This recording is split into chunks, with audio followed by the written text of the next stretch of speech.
பெரும்பாலும் நம்ம ராத்திரி படுக்க போறோம் அப்படிங்கும்போது நல்ல தூக்கத்தை எதிர்பார்த்து தான் எல்லாருமே போவோம். அதுல ஒரு சிலருக்கு அது வரமா கிடைச்சிடும். எந்தவித இடையூறுமே இல்லாம நல்ல தூக்கம் அமையும். சில பேருக்கு தூக்கமே வராமலும் இருக்கலாம். ஆனா அதுக்கிடையில இந்த கனவு அப்படிங்கிற ஒண்ணு எல்லாத்துக்குமே தொந்தரவா இருந்துகிட்டு தான் இருக்கும்னு நான் நினைக்கிறேன். அப்படியே அது எல்லாத்துக்குமே தொந்தரவாகவும் இருந்துறது இல்லை. எதிர்காலத்துல நடக்க போறது உங்க வாழ்க்கையில ஏற்படக்கூடிய மாற்றங்களை குறிக்கும் வண்ணம் தான் அந்த கனவுகள் அமையறதா குறிப்பிடப்பட்டிருக்கு. அதுல குறிப்பா சொல்லணும் அப்படின்னா, சிவன் சம்பந்தப்பட்ட கனவுகள் வந்தா எதுக்கெல்லாம் எப்படிப்பட்ட பலன் உண்டாகும் அப்படிங்கறத தான் இப்ப நம்ம சொல்ல போறோம். பெரும்பாலும் கனவுல லிங்கம், அதாவது சிவலிங்கம் கனவில் வந்தது அப்படின்னா, நீங்க ஏதோ ஒரு விஷயத்துல ரொம்ப அருகாமையில வெற்றி அடைய போறீங்க, அதாவது உங்களுக்கு வெற்றி உண்டாக போகின்றது அப்படிங்கறதோட அறிகுறியா தான் அது குறிப்பிடப்படுது. நீங்க மேற்கொண்டுள்ள முயற்சிகள்ல ஏற்படக்கூடிய தடைகள் அனைத்துமே அகன்றுவிடும் அப்படின்னு குறிப்பிடப்படுது. போதுமான அளவுக்கு உங்களுக்கு பண சேர்க்கை ஏற்படும்னு குறிப்பிடுறாங்க. சிவன் பார்வதி தம்பதி சமயதரா உங்க கனவுல வர்றாங்கன்னா உங்களுக்கு நல்ல வாய்ப்புகள் பல உருவாக போகின்றது என்று அர்த்தம். அதாவது இதுவரையிலும் நீங்க கஷ்டப்பட்டுக்கிட்டு இருந்தீங்க அப்படின்னா உங்களுக்கான வழி பிறக்க போறதா குறிப்பிடப்படுது. விரைவில் லாபம் பற்றிய செய்திகள் உங்களை வந்தடையும் அப்படின்னு குறிப்பிடுறாங்க. சில இடத்துக்கு பிரயாணம் செய்யக்கூடிய வாய்ப்புகளும் உங்களுக்கு கிடைக்குமாம். தானிய சேர்க்கை அப்படிங்கிறது உண்டாகிறதுக்கான வாய்ப்புகள் அதிகமா இருக்கு அப்படின்னு குறிப்பிடப்படுது. சிவன் கோயில் உங்க கனவுல வருது அப்படிங்கும் போது உங்களுக்கு ஏதாவது நோய் பீடித்திருக்கு அப்படிங்கிற பட்சத்துல அந்த நோயிலிருந்து உங்களுக்கு விடுதலை உண்டாக போகுது, அதாவது விரைவில் அந்த நோய் உங்களுக்கு குணமாக போகின்றது என்பதை குறிக்கும் வண்ணம் அது அமைவதாக குறிப்பிடப்படுது. அதுவும் இல்லாம சில பேருக்கு 2 மகன்கள் உண்டாவார்கள் அப்படிங்கறதோட அறிகுறியா அதை குறிப்பிடுறாங்க. சிவன் நாட்டியம் ஆடும் வகையில், அதாவது நடராஜர் உருவில் உங்களுக்கு கனவில் வந்தால் உங்களுக்கு எந்த பிரச்சனை இருந்தாலும் எல்லா பிரச்சனைகளும் விரைவில் தீர்ந்துவிடும் என்பதுதான் அதன் ஐதீகம். அதாவது எந்த தடைகள் வந்தாலும் அதனை சிவனே உடை தெரிகின்றார் என்பது போலத்தான் சிவனோட நாட்டியம் உங்கள் கனவில் வருவதாக குறிப்பிடப்படுகின்றது.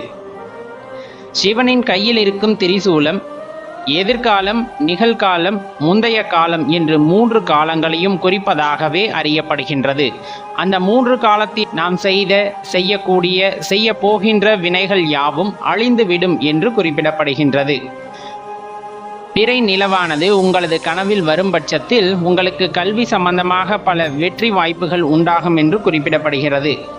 சில முடிவுகளை, அதாவது முக்கியமான முடிவுகளை எடுப்பதற்கான சரியான சந்தர்ப்பம் என்றும் குறிப்பிடப்படுகின்றது. சிவனின் 3வது கண் உங்களது கனவில் தோன்றினால் சற்று விழிப்புணர்வாக இருக்க வேண்டும் என்று குறிப்பதைத்தான் அது குறிப்பதாக குறிப்பிடுகிறார்கள். வாழ்வில் ஏதோ ஒரு மாற்றம் ஏற்பட போகின்றது, அதை தவற விட்டுவிட வேண்டாம் என்பதை குறிக்கும் வண்ணம்தான் சிவனின் 3வது கண் உங்களது கனவில் வரும் என்று குறிப்பிடப்படுகின்றது. இவ்வாறாக சிவனும் அவரை சார்ந்த உப பொருட்களும் உங்களது கனவில் வருகிறது என்றால் அனைத்திற்குமான பலன்களைத்தான் இங்கே பார்த்தோம். முழுமையாக உணர வேண்டிய ஒரு கருத்து அப்படின்னு நம்ம சொல்லலாம். அதனால் ஆழ்ந்து சிந்தித்து அமைதியாக அமர்ந்து இதை கேளுங்கள். இப்போ இறைவனிடம் கையேந்தி நின்றால்தான் கிடைக்குமா அப்படிங்கிற ஒரு விஷயம் பரவலாக பேசப்படும் இல்லைங்களா? நீங்கள் மன்றாடி கேட்டுக்கொள்ளும் பொழுது, ரொம்ப மனமுருகி கேட்டுக்கொள்ளும் பொழுது இறைவன் சில விஷயங்களை நல்குவார் அப்படின்ட்டு பெரும்பாலுமானவர்கள் குறிப்பிடுவார்கள். அப்போ இயல்பாக இந்த இயக்கங்களுக்கும் நமது வேண்டுதல்களுக்கும் தொடர்பு இருக்கிறதா அப்படிங்கிறது ஒரு சின்ன கேள்வியாக இருக்கும். இயல்ப கர்மா அப்படிங்கிறதன் அடிப்படையில் நம்ம பிறப்பெடுத்து வந்துட்டோம். நம்ம என்னென்ன அனுபவிக்கணும்னு இருக்குதோ அது எல்லாத்தையும் இந்த நவ கிரகங்களின் செயல்களின் மூலமாக, அது எல்லாம் அவர்களின் மூலமாக நாம் இயக்கப்படுகின்றோம் அப்படிங்கிற நம்பிக்கை ஒவ்வொருவருக்குள்ளும் இருந்தாலும், இதுக்கெல்லாம் காரணக்கர்த்தா அப்படின்னு சொல்லக்கூடியவர் அந்த சிருஷ்டிகர்த்தா அப்படின்னு ஒருத்தர் இருக்கார் இல்லையா? அவர்னால சில விஷயங்களை மாற்ற முடியுமானா அவர் நினைத்தா எது வேணாலும் மாற்றலாம். இப்போ தெளிவாக தெரிந்து கொள்ள வேண்டிய விஷயம், இப்போ நம்ம வேண்டி கேட்டுக்கொண்டால்தான் கிடைக்குமா? இறைவனை பற்றியே நினைத்திருங்கள் என்று சொல்கிறார்களே, அப்பதான் இறைவனோட தரிசனம் அல்லது இறைவனுடைய கருணை கிடைக்குமா அப்படிங்கிற கேள்வியெல்லாம் கேட்கப்படும் பொழுது தெளிவாக நாம் அறிந்து கொள்ள வேண்டிய விஷயம் ஒன்று உள்ளது. இப்போ இயல்பாக நீங்கள் பாட்டுக்கு இருக்கீங்க, உங்களோட மூச்சை பற்றி நீங்கள் யோசிக்கவே இல்லை, மூச்சை பற்றி நீங்கள் பேசவும் இல்லைன்னா அந்த மூச்சு போயிட்டு வந்துக்கிட்டு இருக்குமா இருக்காதா அப்படிங்கிற அந்த கேள்வியை கேட்டு பாருங்கள். கண்டிப்பாக அது பாட்டுக்கு அது வேலையை செஞ்சுக்கிட்டே இருக்கும். இந்த இதய துடிப்பு அப்படிங்கிறத பற்றி நீங்கள் யோசிக்கவே இல்லை, அதை பற்றி பேசுகிறதும் இல்லை, சிந்திக்கிறதும் இல்லை. அந்த இதயமானது துடிக்குமா துடிக்காதா? கண்டிப்பாக அது பாட்டுக்கு துடிச்சுக்கிட்டே தான் இருக்கும், அது வேலையை செய்யும். அதே போல தான் உடல் உறுப்புகள் ஒவ்வொரு காலகட்டங்களில் இயங்குவதற்கு ஏற்ப வடிவமைக்கப்பட்டிருக்கின்றன, அதுக்கு கால நிர்ணயமும் செய்யப்பட்டிருக்கிறது. அப்படிங்கும் போது அந்தந்த நேரங்களில் அந்தந்த உறுப்புகள் பாட்டுக்கு செயல்பட்டு கொண்டே இருக்கும். இதில் இப்போ நம்ம மூச்சு அப்படிங்கிற அந்த வார்த்தையை பயன்படுத்தி நம்மளோட கவனத்தை அதுக்கு மேலே குவிக்கும் பொழுது அந்த மூச்சானது நம்மளோட கட்டுப்பாட்டுக்குள்ளே வர்ற மாதிரி தெரியும். நம்ம நினச்சோன்னா அதிகமாக மூச்சை உள்ள இழுக்கலாம், இல்லை அப்படியே நிறுத்துறதுனா கொஞ்ச நேரத்துக்கு நிறுத்தலாம், அப்புறம் வெளியே விடுறதுனா வெளியிடலாம். இந்த மூச்சு அப்படிங்கிறத உங்களால் கையாள முடியும். இதய துடிப்பை அதிகப்படுத்துறதுனா திடீர்னு ரொம்ப சந்தோஷமாக இருக்கும், இதய துடிப்பு அதிகமாகுது, இல்லை கோவப்படுறோம், இல்லை அந்த மூச்சை கட்டுப்படுத்தும் பொழுது இதய துடிப்பும் ஒரு கட்டுக்குள்ளே வரும். இந்த மாதிரி சில விஷயங்களை நம்முள் கட்டுக்குள் கொண்டு வரக்கூடிய வகையிலே நமக்கு தெரியக்கூடும். இப்போ தெரிந்து கொள்ள வேண்டிய விஷயம், நம்ம கேட்டாலும் கேட்காவிட்டாலும் நமக்கு என்ன கர்மாவோ, நமக்கு என்ன விதித்திருக்கிறதோ, அல்லது இறைவன் நமக்கு எது நல்லது என்று நினைக்கிறாரோ அது பாட்டுக்கு நடந்துக்கிட்டே இருக்கும். நீங்கள் ஒரு வினையில் ஈடுபட்டாலும் சரி, அவ்வினையை செவ்வனே செய்தாலும் சரி, அதற்கு என்ன முடிவோ அதற்கான பலனானது இருந்து கொண்டே இருக்கும். இப்போ இயல்பா ஆன்மீகத்தை பொறுத்தளவு இப்போ நீங்கள் எப்படி அந்த மூச்சு அப்படின்னு சொன்னதுக்கப்புறமா உங்கள் கவனம் அங்கு குவிந்ததோ, அந்த மூச்சானது உங்கள் கட்டுப்பாட்டுக்குள் வருவது போன்று உங்களுக்கு தோன்றியதோ, அதே போல தான் ஆன்மீகத்தில் இயல்பாக வாழ்க்கை நடத்தணும்னா அது பாட்டுக்கு நடந்துக்கிட்டு இருக்கு.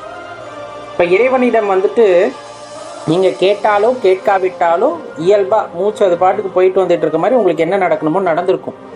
ஆனால் எப்போது உங்கள் கவனத்தை அந்த மூச்சின் மீது திருப்பினீர்களோ அப்போ என்ன ஆகுது, அது உங்களோடு நெருங்கி வருவது தெரியும், அதை கவனிக்க முடியும். அதே போல் இயல்பாக நடக்கிறது நடக்கட்டும் அப்படின்னாலும் நம்மளோட ஆன்மீக வாழ்க்கை நமக்கு எழுதினார் போல நடந்து கொண்டிருக்கும். ஆனால் எனக்கு அந்த ஆன்மீக வாழ்க்கை தேவைப்படுகிறது, இறைவனை நான் உணர வேண்டும் அப்படின்னு நினைக்கும் போது அந்த கவனமானது ஒரு புள்ளியிலே குவியும் பொழுது இறைவனும் நாமும் நெருக்கமாகின்றோம். அப்போ முன்ன இருக்கிறதுக்கு இப்போ இருக்கிறதுக்கு என்ன வேறுபாடு அப்படின்னா, இயல்பாக நடக்கிறது வேற, அதை கவன குவியலை நான் அது மேலே திருப்பும் போது அது எனக்கு நெருக்கமாகின்றது, அந்த ஆற்றலானது எனக்கு நெருக்கமாகிறது. நல்ல பயிற்சி பண்ண இந்த மூச்சானதை எப்படி நீங்கள் கட்டுப்படுத்த முயற்சி செய்தீர்களோ அதே போல் அந்த ஆன்மீக வாழ்க்கையை உங்களுக்கு தகுந்தவாறு மாற்றி அமைத்துக் கொள்ளலாம். இயல்பாக போகிறதுக்கும் என்னால் மாற்றி அமைக்கக்கூடியதற்கும் வித்தியாசம் அப்படிங்கிறது இதுதான். நீங்கள் கண்டுக்காமல் விட்டுக்கிட்டாலும் செயல்படும், கண்டுக்கிட்டிங்கன்னா அதை உங்களோட கட்டுப்பாட்டுக்குள்ளே கொண்டு வர முடியும். அப்போ இறைவனிடம் கேட்டால்தான் தருவாரா அப்படின்னா, கேட்காம இருந்தால் என்ன நடக்குமோ நடக்கட்டும்னு போகும். இப்போ நீங்கள் மன்றாடி கேட்குறீங்க. எப்படி கேட்குறோம்? மன்றாடி கேட்குறோம். இப்போ இயல்பான லௌகீக வாழ்க்கையில் இருப்பவர்கள் கண்ணீர் விட்டு கதறி, ஐயா எனக்கு அது வேண்டும் இது வேண்டும் அப்படின்னா ஒரு கட்டத்தில் சரி போ வச்சுக்க அப்படின்ட்டு இறைவன் கொடுத்துருவார். ஆனால் அதுக்கப்புறம் வரக்கூடியதை நம்ம தான் எதிர்கொள்ள வேண்டும்.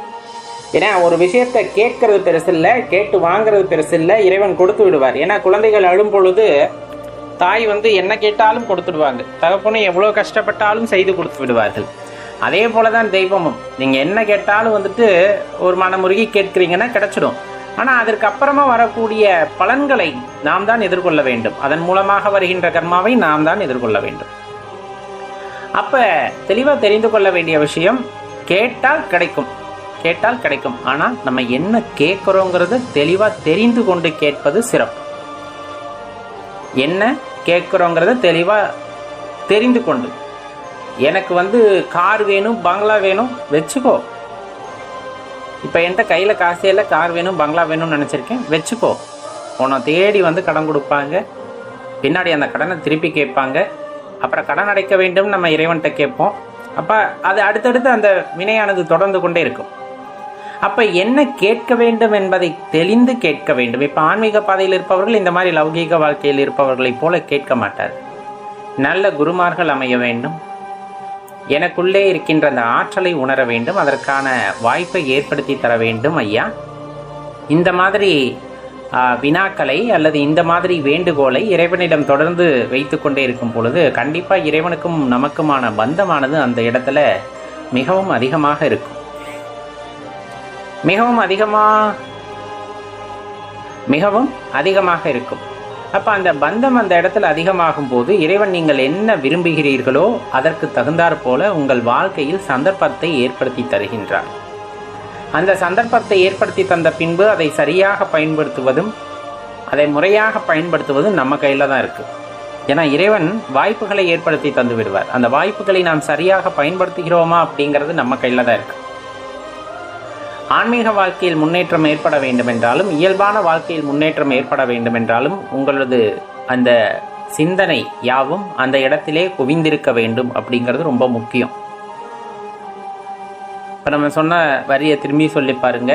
இயல்பான ஆன்மீக வாழ்க்கையாக இருந்தாலும் சரி அல்லது இயல்பான வாழ்க்கையாக இருந்தாலும் சரி, நீங்கள் வேண்டுவனவற்றை பெற்றுவிடலாம். பெற்றுவிடுவதற்கு இறைவனிடம் கேட்டால் கொடுத்து விடுவார், இல்லை என்கவில்லை. அதில் என்ன முக்கியமான விஷயம்னா, என்ன கிடைக்கிறதோ அதை தொடர்ந்த வினைகள் என்ன வரும் என்பதை ஆராய்ந்து பின்னர் கேட்பது உத்தமம். ஒன்று, ஆன்மீகமாக இருக்கின்ற பட்சத்திலே நம்ம கேட்பதை தெளிவாக, ஐயா சரணடைந்து விட்டேன், எனக்கு என்ன தேவையோ எனக்கு வழிகாட்ட குருவாக இருங்கள், குருவாக வழிகாட்டுங்கள், என்னை உணர்ந்து கொள்ள வேண்டும், இந்த உடலிலே இருக்கின்ற இந்த அற்புதத்தை உணர்ந்து கொள்ள வேண்டும், வழிகாட்டுங்கள் அப்படின்னு மன்றாடி கேட்டுக்கொள்ளும் பொழுது அதற்கான வழியை இறைவன் கண்டிப்பாக காட்டுவார். இப்போ இந்த அடிப்படை புரிதல் இருக்கிறது அப்படிங்கும் போது கண்டிப்பாக வாழ்க்கை ஒரு நல்ல இடத்தை நோக்கி பயணிக்கும். நம்ம சேமித்து வைக்கின்ற சில விஷயங்கள், ஞாபகங்கள், இதெல்லாம் வாழ்க்கையில் ஒரு உன்னதமான இடத்திற்கு நம்மை அழைத்து செல்லும் அப்படிங்கிறதுல மாற்றுக்கிறதே இருக்க முடியாது நண்பர்களே. பொறுமையாக யோசிச்சு பாருங்கள். இன்னும் புரிதல் இல்லைன்னா திரும்ப ஒரு தடவை இதை கேட்டு பாருங்க. ஆழ்ந்த விடயம் நம் மனதுதான் அனைத்திற்கும் காரணம் அப்படிங்கிறத உணர்ந்துக்குங்க.